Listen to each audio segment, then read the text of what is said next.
You've seen the big plays. Jaron stepping to his right, looking, stopping, firing, end zone, touchdown! You've heard what the playmakers and coaches have had to say. Up press, Graves, got it! But now it's time to go behind the mic with BYU sports broadcasters to get their distinctive take on the games. Oh, what an aggressive play! This is Behind the Mic with host Cleon Wall. We're here to bring you unique insights and stories from the BYU sports broadcasters who cover the Cougars and from the Cougars themselves. Redemption? After some disappointing defeats and heartbreaking losses, the BYU men's basketball team is playing like the team that started out WCC play on fire. That's because their defense has returned to form. But the voice of the Cougars, Greg Wrubell, reminds us it's been more than just their defense. We talked before BYU's trip to Pepperdine and Gonzaga. The offensive numbers are improving as we go. Back-to-back games, scoring 89 and 81 points. They had a 91 against Pepperdine not too long ago. So the Cougs have shown signs of being able to play more complementary basketball, if you want to borrow a term from football for a moment there. The numbers are coming up offensively, and that's encouraging. The defense is a great thing to latch onto, great thing to hold on to, but there are some upper-tempo teams, faster-paced teams in which you're going to need to score, and the Cougs have shown the ability to do that of late. I just want to talk about defense just for a minute more. Where has it improved the most? Has it been out on the perimeter? Do you think it's down low? I would say perimeter just because I've seen a lot of steals. At least in that last game, we saw a lot of steals. Team defense when it comes to rebounding the basketball. They're creating a lot of one-and-dones for opposing offenses. And they're among the most dispiriting defensive sequences when you allow possessions to be extended and give up second-chance points. They're not cheap points per se for the offense, but they're the ones that impact, I think, your efficiency numbers most dramatically when you get extended looks at the basket. And second-chance opportunities can be very, very hurtful. And BYU's been a great defensive rebounding team. You could argue that the last two teams are the best that BYU's ever been at defensive rebounding in terms of percentage of rebounds available. So I think just ending possessions with one-and-dones and ending a possession is just half the battle for BYU. But beyond that, there is a real attention to closeouts and passing lanes and what they call their DIM numbers, the defensive impact metrics. Deflections are a part of that, and the Cougs get a lot of hands-on balls. And this past game against Pacific, perhaps most dramatically, showed BYU with a significant edge in those deflections, steals, and blocks categories. And that's where BYU really kind of turned the game. You could argue that turnovers forced and points off of turnovers were what won BYU the Pacific game. Any individual that you've noticed, or maybe Mark Duran has noticed, or maybe Coach Pope has mentioned that has just really stuck out to you when it comes to defensive numbers right Spencer now? Johnson, I think, is the most impactful defender for BYU. He just finds a way to be in the right place at the right time, and it's not by fluke. It's certainly by design and by tactic and by instinct. He's a tremendous defender, and often gets tasked with the most productive wing defender for the opposing offense. And I think Spencer's really performed quite well. Atiki, I think, has shown strides as a defensive player, especially as a shot blocker. Foose has always been good for his size. I say his size. He's technically 6'6", but with a tremendous wingspan and a real good closeout ability as well. And perhaps more importantly than anything, overarching, Cleon, is that, and it maybe took a while for this to actually become a thing for BYU, where the bigs began defending differently, and the phrase the coaches like to use is guard like a guard.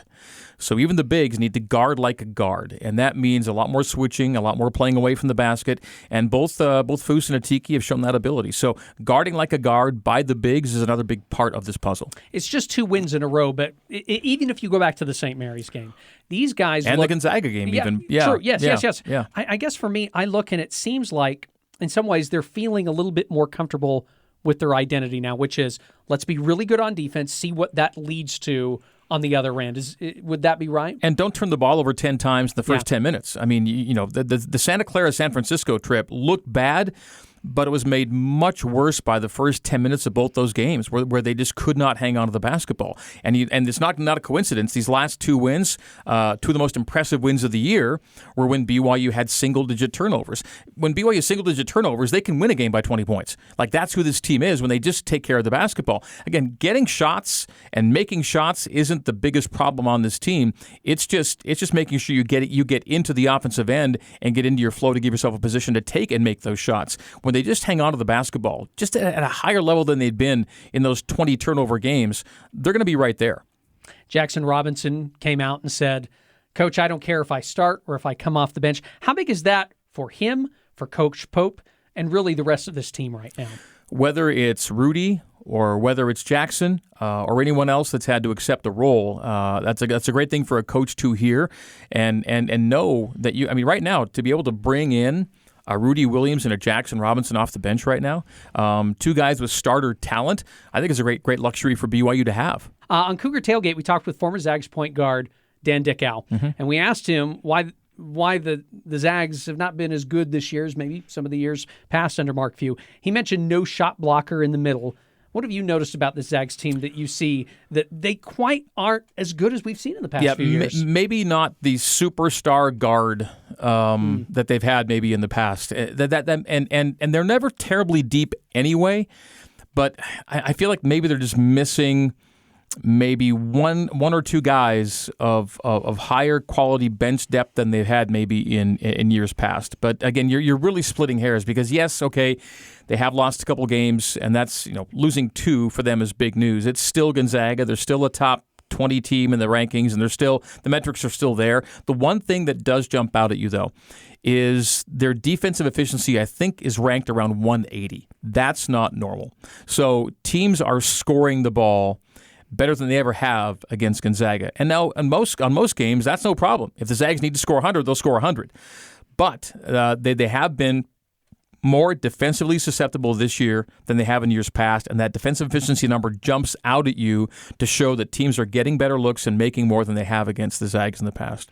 Are you going to get a fruit basket or a gift when you broadcast your last game at the Kennel? Are you expecting that, or they're just going to be like, "See you later, Greg. Thanks for getting." More the latter, I think. But I do expect and hope that BYU does pay more visits to the Kennel in the future as a non-conference opponent. I think this would be a great game to play in future seasons. Not that BYU needs more tough games on the schedule going into the Big 12, but it's been a great series. And if there was 1 or 2 that we're going to keep on playing, if BYU were to keep on playing, I think Gonzaga, St. Mary's are pretty close to the top of the list there. So yeah, I don't expect any kind of parting gifts, but it's been a memorable series, and again, to have won back-to-back games in Spokane that BYU did at one point is truly remarkable. No one does that. I can't remember if I asked you this the last time I had you on. What's been your favorite place to go in the West Coast Conference to broadcast from? I love the energy. I love I love being there. And I'm not talking about the Marriott Center. We know how good that place is. What's been your favorite place to go, and what's your least favorite place to go? And I'm not denigrating any of the schools at all. It's just that there's something about some places you're like, man, I really like broadcasting from there. Yeah. I like the energy of the arena, or sometimes it's just it's just not quite there. Or there's a little quirk here and there. Yeah, I think I stick Gonzaga over St. Mary's at the top just for the size of the venue. 6,000 as opposed to something around half of that, I think, makes a difference. St. Mary's is much more in on you. The end walls are right there.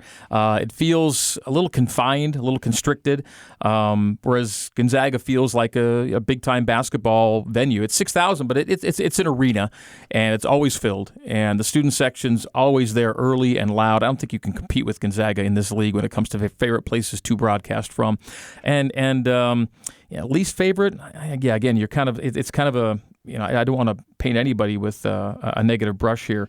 There are some quieter places, and you can notice it on the radio. You notice it on the radio too when you're listening. And I don't know. It's funny. It's the most scenic place you're going to go to probably at Firestone Fieldhouse, but that's where you probably had the most consistently maybe smallish crowds. Portland, BYU's drawn really well in Portland. For that matter, BYU draws well at Pepperdine too. But I think I just record. I think Portland feels like a little bigger. It's like a small D event center, if you will, kind of a little dome there at the Child Center. Tough to really say who's the the least favorite, but there are some quieter places, and I think you like the louder gyms. A big thanks to Greg.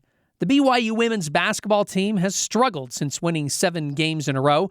So before a couple of big games against Pepperdine and LMU in Provo, I asked Kristen Kozlowski what's happened to this team in the middle of the conference season. I think there's always been some up and downs throughout the season, especially when you've got a roster that's a little bit inexperienced. And as you look at some of the games that they've lost, they lost a tough one to a good Santa Clara team. Pacific, San Diego on the road. I kind of thought they'd get Pacific on the road. San Diego, I knew would be a really tough one with how they play and pressure the entire game. So 3 of those losses that have come in the last couple weeks, I think are unfortunate. Maybe could have gone either way. Santa Clara was more of a blowout. It was a 10-point game overall, but San Diego very close. BYU was just down 11, fought back, had their opportunities.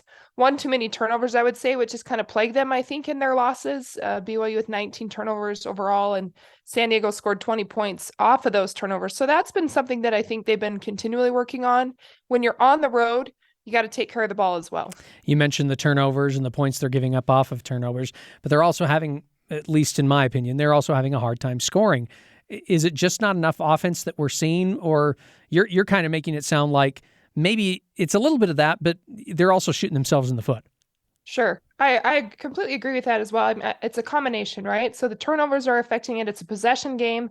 When you're playing a team like San Diego, for instance, last Saturday, possessions are hard to come by because San Diego pressures you the entire game and you're giving it up that much. You got to be efficient when you're scoring. BYU just had 2 players in double figures, which was anticipated with Falatea and Gustin. So they really haven't had that consistent third double figure score, which I think has been needed, particularly in these games where they're coughing up the ball a lot with turnovers, or you're on the road and going through some scoring droughts. Maybe Kaylee Smiler has stepped up here or there, and Ariel Mackey-Williams, but there's no one been that's consistent enough that's kind of been that 3-headed monster. Right now you're seeing this BYU women's basketball team with a 2-headed monster in Lauren Gustin and Nani Falatea consistently. Is there any way that Coach Whiting and her staff can somehow prevent it, or are we just so far in the season that it's just like, you know what, we have Nani Falatea, she's one of our scorers, Lauren Gustin, she's rebounding, she's scoring. Is there anything a coaching staff or a team can do right now to prevent such a reliance on these 2 players, or is it just like we're so far into the season now, maybe we just need to figure out how to play better defense and we'll see how things go when it comes to the end of the game? Right. Well, this is a team that for sure relies heavily on their defense, and that's first and foremost for Coach Whiting and what she wanted to implement. In terms of having other players step up, all that these coaches can do is continue to prepare them, get reps in practice, get reps in the game, and then hopefully they're instilling that confidence in some of these players to shoot when they're open, right? Because Lauren Gustin and Nani Falatea are drawing a lot of attention. And so these players are going to get open looks. And if they can step up, knock it down with confidence, that's what you need them to do, is take those open looks. They don't have to force the situation, but when the defense gives them an opening, they need to hit shots. I do want to talk about Nani Falatea. She has looked like she's turning into a nice scoring complement to Lauren Gustin. She shot poorly against San Diego over the weekend, scored 13 points. But prior to that, she scored 20, 25, and then 27 points against Pacific, including 6 3-pointers. How do you feel she's progressing right now? Her numbers are for sure trending upwards. And you mentioned a little bit of a poor shooting game against San Diego, but she's averaging 21.6 points per game in the last 5 games for BYU. So she's playing really well. She's been efficient. I think the key component for Falatea, she's been getting more comfortable and having that confidence grow and mature throughout the season. That's been a huge key for her to continue to get comfortable out there. She knows her role. She knows what's expected of her. The coaches or teammates, they all believe in her abilities with the ball in her hands. And I really feel like Nani Falatea, her best trait is her confidence. It's a quiet confidence, but she plays with a swagger out there on the court. And as you watch her, you just know she's tough. She shows it in the way that she plays. She has an excellent, strong build, athletic, skilled handles, beautiful pure stroke, can hit it from mid-range, from the outside. So a 3-level score at all levels. And then the confidence just to beat whoever she's going against. How much do you think she is benefiting right now from having Lauren Gustin down in the post? Oh, I think the entire team is benefiting from Lauren Gustin, frankly. True. And her consistency and dominance in what she's been able to do. I mean, it's really a fun 1-2 punch watching Nani Falatea and Lauren Gustin. But Gustin now 50 career double-doubles, 21 of those have come this season. She's number 1 in the nation in overall rebounds and rebounds per game, averaging 16.4 per game. That's an incredible number, given the fact that these teams have her high on their scouting report, know that they have to box her out. They give her 1, 2, 3 defenders that they throw at her, but she's so good at being efficient, at scoring around the rim. And then you know what you're going to get on the glass from her. She goes hard every single time. She hunts the ball, gives herself a chance every rebound because she does the work early. And there is not one shot that goes up where she's taking a break. She is going after that rebound every single time. I'm going to nitpick on Lauren Gustin. And by the way, as I'm saying this, I think she's a fabulous player. Just take it for what it's worth. So here's my little nitpick. I was a little concerned that she scored, I believe, 14 points in the last game, and she's so active down low. But on the other hand, she didn't shoot any free throws in that game, and she's only a 57% free throw shooter this season. Should she force the action a little bit more to try and get to the free throw line? I know that's not always pretty to watch. I will admit it to you. But on the other hand, if you need to score, sometimes going to the free throw line is your best offense. Right. And I understand that perspective. I think it's a little bit more difficult if she's not the point guard or she's in a position where she's handling the ball as much as maybe Nani Falatea, who can really turn the corner and play downhill and draw contact. Lauren is dependent upon her guards to get her the ball. And so if she's working her tail off and she's getting in position and she's getting low, but she still doesn't get the ball, you can only do so much, right? And she's trying to create those other opportunities on the glass. And so it's very important for the offense for BYU and their read and react offense to work it through Lauren as much as possible. And I think when BYU does that, she is looking to be aggressive, looking to draw contact or finish around the rim. For whatever reason, she didn't get to the line a lot against San Diego. And when you're not shooting the ball well, or you're not scoring a ton of points, that can be a key component to try to integrate in is just get to the line, see the ball go through the hoop. But I do think Lauren does a really good job being aggressive, trying to draw contact or score through contact when she gets those opportunities down low. Lauren is averaging over 37 minutes a game. Imagine that. She is playing almost an entire game, sans maybe 2 to 3 minutes here and there. How can Coach Whiting and her staff make sure she doesn't tire out or wear down as the season winds down? And by the way, do you have any eligibility left? I wish I did, right? I sure wish I did, because I would love to be out there playing after I've studied the game so much and now I understand it from a different level. But Gustin playing a lot of minutes. She's number 1 in the WCC in minutes played per game. Against San Diego, she played all 40 minutes. BYU, 4 of their starters played 36 plus minutes. And so Amber Whiting does not have the luxury of a deep bench. She just doesn't this season with the roster she has and the inexperience. She relies heavily on Lauren Gustin and Nani Falatea. Those 2 players play the most minutes for this BYU team.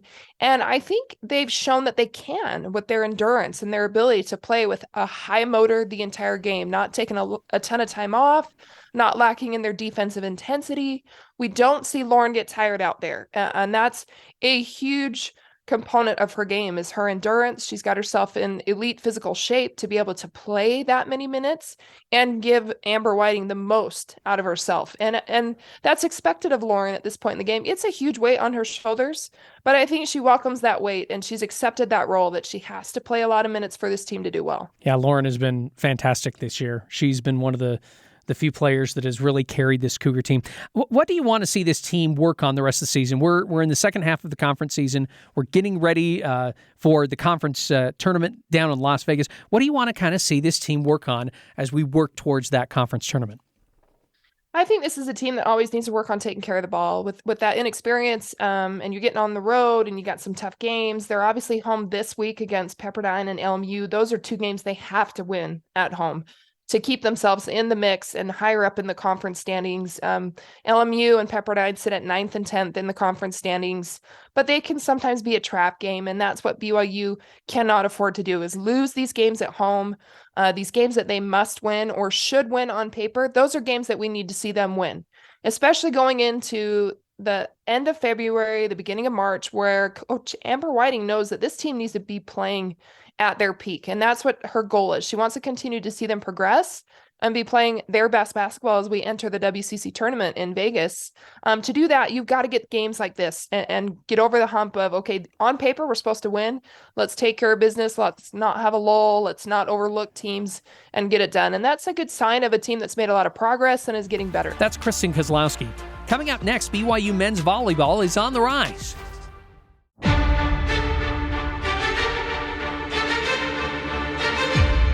Welcome back to Behind the Mic. The BYU men's volleyball team lost a lot of games last season, so I was interested to see how they would do after their first loss this season. They bounced back and beat a ranked UC Irvine team. That's usually what you want to see from any good sports team. I was impressed. But did BYU TV's Jarom Jordan share in my excitement? It was awesome to see this team continue to take a step forward. BYU did beat Irvine last year twice, but to go on the road and do it in that gym where it's tough to beat the Anteaters, that was great. Good BYU crowd. You go to a fifth set, which is essentially the overtime of volleyball. You just played a 15, got the win. And then Ball State was good too, getting a split there. So this team continues to take a step forward, and I'm excited this weekend to see if BYU can win both against UC Santa Barbara and equal last year's win total already. That would be nice. I do want to ask you a quick thing about Ball State. That was impressive too, because Ball State's number 8th in the nation, or what they were when BYU went in to play them. They won one and then they lost one. 6-2 on the season, and you talked about how they can equal the number of wins just if they are able to sweep UC Santa Barbara.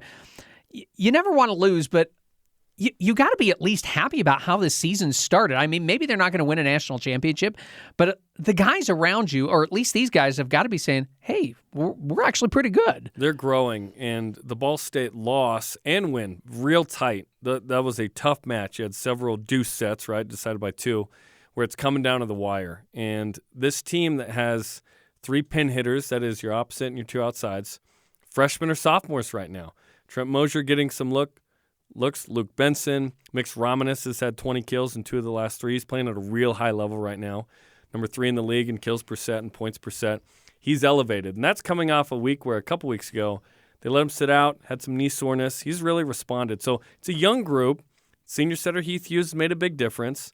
You still have your middles, and you're figuring some things out. I really think in about a year and a half, BYU is going to turn a massive corner to be back at that title-contending team in the MPSF and perhaps national championships. But we're seeing this team grow. And we said a couple weeks ago when we were chatting here that, hey, BYU's going to win some matches where we go, hey, and then they'll lose some where we go, whoa. We haven't had the whoa quite yet, but getting a split on the road at UC Irvine and Ball State, 2 top 10 teams, that's tremendous for this team, especially coming off of last year. They're very improved, and they're going to be an interesting team in the MPSF. You mentioned Mix Romanis. Is he their most consistent outside hitter right now? Yes. Most experienced, too, because Luke Benson was kind of a serving sub last year. Trent Mosier's a true freshman. Mix had a redshirt year.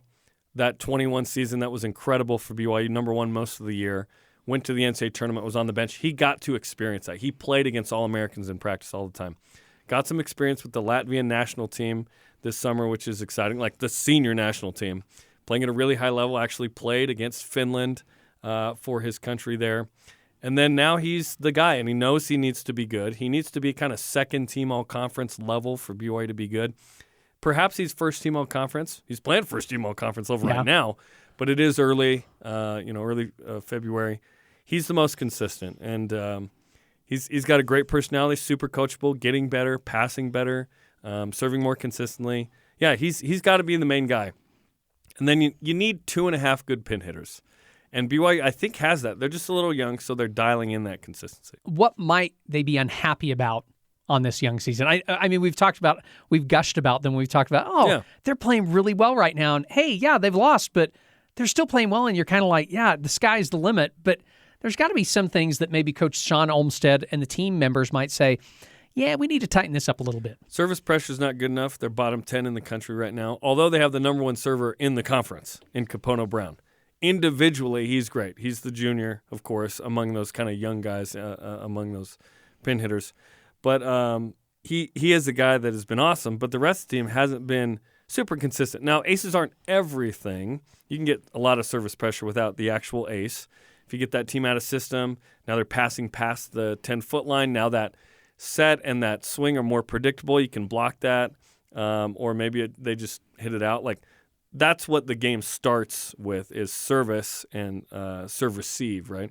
BYU's got to be better at that. And then you don't lose that match to Ball State. Then you don't get swept by UC Irvine. And now maybe you're 8-0, and people are going, whoa, look at BYU. But if BYU were that good right now, it'd almost be a little bit of fool's gold. Yeah. Because it's like, I know what this team is, and they're getting better. I think BYU's good. They climbed into the top 10 this week, which is exciting. This team isn't a top 5 team quite yet. But honestly, I think in a year and a half, this team will add a few pieces and get to the level where we are like, oh, that's BYU level volleyball. Right now, we're sort of grading them on a curve of last year's irreparable, terrible season, like in BYU history. That's one of the worst. They've climbed out of that. They're more consistent. They're going to win a ton more. They're going to be really interesting, and that's good enough this season. Next year, it's got to be like, okay, we got to be on the cusp of a conference title. And then when Mix Romanis is a senior and Trent Mosier is a junior, okay, this team needs to compete for the conference championship. It's interesting, too, because here we're talking about 2 losses. I mean, I know it's only 8 matches on the season. We're talking about 2 losses and maybe what they're not unhappy about. In volleyball, it's one of those weird things because you can have a lot of losses and actually still be a pretty darn good volleyball team. Take the team that's coming in to play BYU this weekend, UCSB. They're 14th ranked in the nation. They're 2-7 so far on the season, but the teams they played are really good. They played UCLA, they played USC, they played really, really good teams. What do you think makes the Gauchos such a dangerous team coming into Provo this weekend? They bring in a lot of experience. Ryan Wilcox is a former guy that played, against Davide Gardini, kind of for that national newcomer of the year, and Wilcox barely won when Gardini was a freshman in 2019. And they're a team that, like you said, 8 of their 9 games have been against top 10 teams. They've really tested themselves. They don't really care because they play in the Big West. BYU plays in the MPSF. It's all about racking up as many wins in conference. You're playing in the SEC, if you will, of football and Big Ten. Like, these are the 2 best leagues. Clearly, most of the top 15 is from those 2 leagues. They're talented. They could pick you off. With that said, I expect BYU to get at least a split, if not take both at home. For this team that continues to grow in confidence. And Coach McLaughlin from UCSB has been there forever, knows what he's doing, and those guys have some weapons that will be interesting. And it's not like UCSB is getting swept every time. And, right. You have to look at margins. Like, if basketball was the best of 5 quarters, timeless, you wouldn't be like, oh, BYU lost 3-0 to Gonzaga. You go, well, what were the margins of those quarters? Like, that matters, right? Like, how close were you? Granted, I have a thing that losers talk about margin, winners talk about winning. UCSB is playing good competitive volleyball. This is going to be a good couple of matches. Thanks to Jarom, and that's going to do it for this episode of Behind the Mic. Download and subscribe to the podcast wherever you find podcasts or listen to all episodes on the BYU Radio app. Behind the Mic is a production of BYU Radio.